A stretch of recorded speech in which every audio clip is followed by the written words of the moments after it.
ሰላም ሰላም ውድ የሄሜን ቲዩብ ቤተሰቦች እንዴት ናችሁ? ሰላም ናችሁ ወይ? ከኔ ጋር እግዚአብሔር የተመሰገነ ይሁን። ቤተሰቦቼ በጣም ከልብ አመሰግናለሁ። 500 አስገብታችሁኛል። አሁንም አበረታቱ። ቤተሰብ ያልሆናችሁ ቤተሰብ ሁኑ ማለት ነው።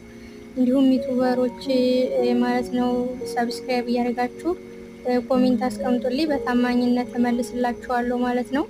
በጣም ከልብ አመሰግናለሁ። እግዚአብሔር ይባርካችሁ፣ በያላችሁበት ይቀድሳችሁ ሀገራችን